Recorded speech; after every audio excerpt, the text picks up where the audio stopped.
ಈ ಅಂತಾರಾಷ್ಟ್ರೀಯ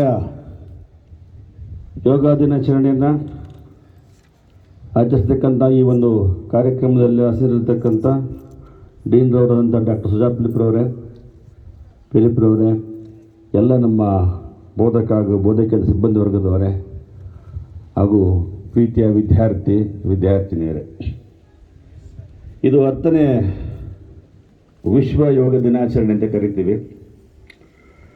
ವಿಶ್ವ ಭಾರತದ ಭವ್ಯ ಪರಂಪರೆಯ ಕೊಡುಗೆ ಈ ಯೋಗ. ಸುಮಾರು 5,000 ವರ್ಷಗಳ ಇತಿಹಾಸ ಈ ಯೋಗಕ್ಕಿದೆ. ಋಷಿಮುನಿಗಳ ಕಾಲದಲ್ಲೂ ಕೂಡ, ಋಷಿಮುನಿಗಳ ಕಾಲದಿಂದಲೇ ನಮಗೆ ಬಳುವಳಿಯಾಗಿ ಬಂದಂಥ ಈ ಒಂದು ಕ್ರಿಯೆ, ಅಭ್ಯಾಸ ಯೋಗ. ಬಹುಶಃ ಈ ಯೋಗವನ್ನು ಇವತ್ತು, ಈ ಯೋಗದ ಪರಿಮಳವನ್ನು ಇಡೀ ವಿಶ್ವಕ್ಕೆ ಪ್ರಸರಿಸಿದಂಥ ಖ್ಯಾತಿ, ಹೆಗ್ಗಳಿಕೆ ಭಾರತೀಯರದು. 10 ವರ್ಷಗಳ ಹಿಂದೆ ವಿಶ್ವಸಂಸ್ಥೆಯಲ್ಲಿ ಮಾತನಾಡುತ್ತಾ ಭಾರತದ ಪ್ರಧಾನಮಂತ್ರಿ ನರೇಂದ್ರ ಮೋದಿಜಿಯವರು ಯೋಗದ ಬಗ್ಗೆ ಪ್ರಸ್ತಾಪವನ್ನು ಎತ್ತಿ, ಯೋಗದ ಅನುಕೂಲಗಳನ್ನು, ವಿಶ್ವ ಶಾಂತಿಯನ್ನು ಕಾಪಾಡುವಲ್ಲಿ ಯೋಗದ ಅನುಕೂಲವನ್ನು, ಇಡೀ ಜಗತ್ತನ್ನು ಒಗ್ಗೂಡಿಸುವಲ್ಲಿ ಯೋಗದ ಹಿರಿಮೆಯನ್ನು ಹೇಳಿ ಒಂದು ದಿನವನ್ನು ಅಂತಾರಾಷ್ಟ್ರೀಯ ಯೋಗ ದಿನಾಚರಣೆಯನ್ನಾಗಿ ಮಾಡಬೇಕು ಅಂತ ಅವರು ಅನುಮೋದನೆ ಕೊಟ್ಟಾಗ ಸಭೆ ಅದಕ್ಕೆ ಅನುಮೋದನೆ ನೀಡ್ತದೆ 10 ವರ್ಷಗಳ ಹಿಂದೆ. ಅದಕ್ಕೆ ಇದು ದಶಮಾನೋತ್ಸವ ಅಂತಲೂ ಕೂಡ ನಾವು ಕರೀಬೋದು. ಅಂದಿನಿಂದ ಇಂದಿನವರೆಗೆ ಜೂನ್ 21ರಂದು, ಈಗಾಗಲೇ ಹೇಳಿದ ವಿದ್ಯಾರ್ಥಿ ಯಾಕೆ ಜೂನ್ 21 ಅಂತ, ಅದು ನಾರ್ತನ್ ಹೆಮಿಸ್ಫಿಯರಲ್ಲಿ ಲಾಂಗೆಸ್ಟ್ ಡೇ. ಭಾಳ ಕೆಲವು ನಿಮಿಷಗಳು ಲಾಂಗ್ ಇದೆ ದಿನ ಅಲ್ಲಿ.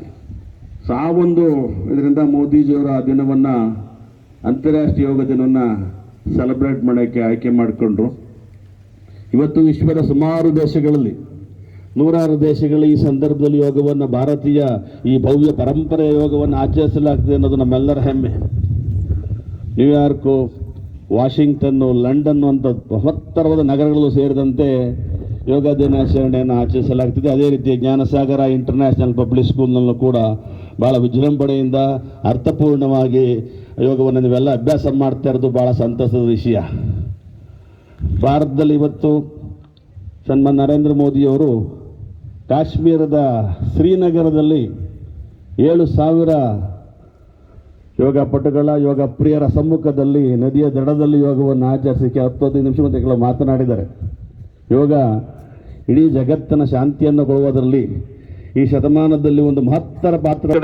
ಆರೋಗ್ಯ ಅಂತ ನಾವೇನು ಹೇಳ್ತೀವಿ, WHO ಆರೋಗ್ಯಕ್ಕೆ ವ್ಯಾಖ್ಯಾನ ಕೊಡುತ್ತೆ. ಆರೋಗ್ಯ ಅಂದರೆ ಬರೀ ಕಾಯಿಲೆ ಇಲ್ಲದೆ ಇರತಕ್ಕಂಥದ್ದಲ್ಲ, ಶಾರೀರಿಕವಾಗಿ, ಮಾನಸಿಕವಾಗಿ, ಸಾಮಾಜಿಕವಾಗಿ ಹಾಗೂ ಆಧ್ಯಾತ್ಮಿಕವಾಗಿ ಚೆನ್ನಾಗಿರೋದಕ್ಕೆ ಆರೋಗ್ಯ ಅಂತ ಹೇಳ್ತಾರೆ. ಸೊ ಆ ನಿಟ್ಟಿನಲ್ಲಿ ಬರೀ ಔಷಧಿಗಳು ಅಷ್ಟೇ ಸಾಕಾಗೋದಿಲ್ಲ, ಭಾಳಷ್ಟು ಯೋಗವು ಸೇರಿದಂತೆ, ಯೋಗ, ಪ್ರಾಣಾಯಾಮ, ಧ್ಯಾನಗಳು ಸೇರಿದಂತೆ ಹಲವಾರು ಆಯಾಮಗಳನ್ನು ನಾವು ನಮ್ಮ ಜೀವನದಲ್ಲಿ ಅಳವಡಿಸ್ಕೊಳ್ಬೇಕಾಗ್ತದೆ. ಈ ಸಲದ 2024ರ ಥೀಮು ಯೋಗಕ್ಕೆ, ಯೋಗ ಫಾರ್ ಸೆಲ್ಫ್ ಅಂಡ್ ಸೊಸೈಟಿ. ಭಾಳ ಅರ್ಥಪೂರ್ಣವಾದಂಥ ಥೀಮನ್ನು ಈ ಸಲ ಕೊಟ್ಟಿದ್ದಾರೆ. ಸ್ವಯಂ, ನನಗೋಸ್ಕರ ಹಾಗೂ ಸಮಾಜಕ್ಕಾಗಿ ಯೋಗ, ಸ್ವಯಂ ಹಾಗೂ ಸಮಾಜಕ್ಕಾಗಿ ಯೋಗ ಅನ್ನುವಂಥ ಧ್ಯೇಯವನ್ನು ಈ ವರ್ಷದ ಯೋಗಾಚರಣೆ ಹೊಂದಿದೆ. ಏಕೆಂದರೆ ಮನುಷ್ಯ ತಾನು ಚೆನ್ನಾಗಿದ್ದರೆ, ಶಾರೀರಿಕವಾಗಿ ಅಷ್ಟೇ ಅಲ್ಲ, ಮಾನಸಿಕವಾಗಿ, ಸಾಮಾಜಿಕವಾಗಿ, ಆಧ್ಯಾತ್ಮಿಕ ಚೆನ್ನಾಗಿದ್ದರೆ ಸಮಾಜವೂ ಕೂಡ ಚೆನ್ನಾಗಿರುತ್ತೆ. ಯೋಗ ಅಂದರೆ ಕೇವಲ ವ್ಯಾಯಾಮ ಅಲ್ಲ. ಜಿಮ್ಗೆ ಹೋಗಿ ಯೋಗ ಮಾಡೋಕ್ಕಾಗಲ್ಲ. ಜಿಮ್ನಲ್ಲಿ ಎಕ್ಸಸೈಸ್ ಮಾಡ್ಬೋದು, ವರ್ಕೌಟ್ ಮಾಡ್ಬೋದು. ಆ ಥರ ಇದ್ದರೆ ವರ್ಕೌಟ್ ಮಾಡ್ತಾ ಇರೋರನ್ನ ಹಿಡ್ಕೊಂಡು ಹೋಗಿ ಪೊಲೀಸ್ ಲಾಕಪ್ ಅಂತ ಒಂದು ವಿಷಾದನೀಯ ಘಟನೆ ನಾವು ಕಾಣ್ತಿರಲಿಲ್ಲ. ಯೋಗ ಬರೀ ವ್ಯಾಯಾಮ ಅಷ್ಟೇ ಅಲ್ಲ, ಅದು ಮನಸ್ಸನ್ನು, ಶರೀರವನ್ನು, ಆಧ್ಯಾತ್ಮವನ್ನು ಒಟ್ಟಾರೆ ಸೇರಿಸಕ್ಕಂಥ ಒಂದು ಯೋಗ. ಕನ್ನಡದಲ್ಲಿ ನೊಗ ಅಂತ ಹೇಳಿದ್ರೆ ಯೋಗಡ್ ಅಂತ ಅವನು ಹೇಳ್ದೆ. ಇವಾಗ ನೊಗ ಹೇಗೆ 2 ಎತ್ತನ್ನು ಸೇರಿಸುತ್ತೋ, ಮನಸ್ಸು ಮತ್ತು ಶರೀರ ಒಟ್ಟಿಗೆ ಕೆಲಸ ಮಾಡ್ಕೊಂಡು ಹೋಗ್ಬೇಕಾಗ್ತದೆ. ಸೊ ಈ ನಿಟ್ಟಿನಲ್ಲಿ ಯೋಗವು ಭಾಳ ಸಹಕಾರಿಯಾಗಿದೆ ಅಂತ ಹೇಳ್ತೀವಿ.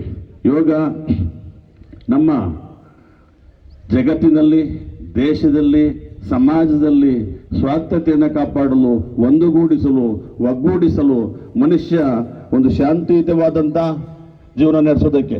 ಕೆಲವು ಪ್ರಾಜ್ಞರು ಹೇಳ್ತಾರೆ, ಯೋಗವನ್ನು ಮಾಡೋದ್ರಿಂದ ಅಪ್ಪನಂತೆ ಧೈರ್ಯವನ್ನು ಯೋಗ ಕೊಡುತ್ತೆ, ಆಗ ಅಮ್ಮನಂತೆ ಕ್ಷಮೆಯನ್ನು ಮಾಡುವ ಒಂದು ದಯನ ಮನುಷ್ಯನಿಗೆ ತೋರಿಸುತ್ತೆ. ಕ್ಷಮೆಯೂ ಕೂಡ, ಕ್ಷಮಿಸೋದು ಕೂಡ ಒಂದು ಮನುಷ್ಯನ ದೊಡ್ಡ ಗುಣ.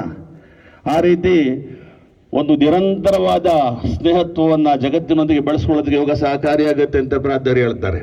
ಯಾಕೆಂದ್ರೆ ಇವತ್ತು ನಾವು ನೋಡ್ತಾ ಇದ್ದೀವಿ, ಯಾವಾಗ ಮಾನಸಿಕ ಒತ್ತಡಗಳು ಮನಸ್ಸು ಸೀಮಿತಲ್ಲಿರೋದಲ್ವೋ, ಇವತ್ತು ನಮ್ಮ ಪೊಲೀಸ್ನವರು ಪಾರ್ಲಿಮೆಂಟ್ನಿಂದ ಪರಪ್ಪನ ಅಗ್ರಹಾರಕ್ಕೆ ಕರ್ಕೊಂಡೋಗಿ ಕೂಡ ಒಂದು ದುಸ್ಥಿತಿಯನ್ನು ನಾವೇನು ನೋಡ್ತೀವೋ, ಇದು ಬಹುಶಃ ಈ ಯೋಗದ ಕೊರತೆ, ಸಾಮರಸ್ಯದ ಕೊರತೆ ಅಂತ ನಾವು ಭಾವಿಸ್ಬೇಕಾಗ್ತದೆ. ಇವೆಲ್ಲದರ ನಿವಾರಣೆಗೆ ಯೋಗ ಸಹಕಾರಿಯಾಗುತ್ತೆ. ಯೋಗವನ್ನ ಅವರವರಿಗೆ ತಕ್ಕನಾಗಿ, ತುಂಬಾ ಸಿಕ್ಕಾಪಟ್ಟೆ ಮೈಮೂರ್ಕೊಳ್ಳೋದು ಅಂತ ಅಲ್ಲ, ಅವರಿಗೆ ತಕ್ಕನಾಗಿ ಸಮವಿತವಾಗಿ ಸರಳವಾಗಿ ಮಾಡೋದ್ರಿಂದ ಉತ್ತಮವಾದ ಜೀವನ ನಡೆಸ್ಬೋದು. ವಿದ್ಯಾರ್ಥಿಗಳಾಗ್ಬೋದು, ಅಧ್ಯಾಪಕರಾಗ್ಬೋದು, ಸಮಾಜದಲ್ಲಿ ಯಾವ ವರ್ಗದವರು ಎಲ್ಲರಿಗೂ ಕೂಡ ಇದು ಉಪಯುಕ್ತವಾಗುತ್ತೆ. ಯೋಗ ದಿನ ಉಪಯೋಗ ಎಲ್ರಿಗೂ ಕೂಡ ಪ್ರಸರಿಸಲಿ, ಈ ಪರಿಮಳ ಎಲ್ಲ ಕಡೆ ಹರಳಿನ ಮಾತನ್ನು ಹೇಳ್ತಾ ನಿಮ್ಮೆಲ್ಲರಿಗೂ ಮತ್ತೊಮ್ಮೆ ಅಂತಾರಾಷ್ಟ್ರೀಯ ಯೋಗ ದಿನದ ಶುಭಾಶಯಗಳು ಹೇಳುತ್ತಾ ನನ್ನ ಮಾತನ್ನು ಮುಗಿಸ್ತಾರೆ. ನಮಸ್ಕಾರ.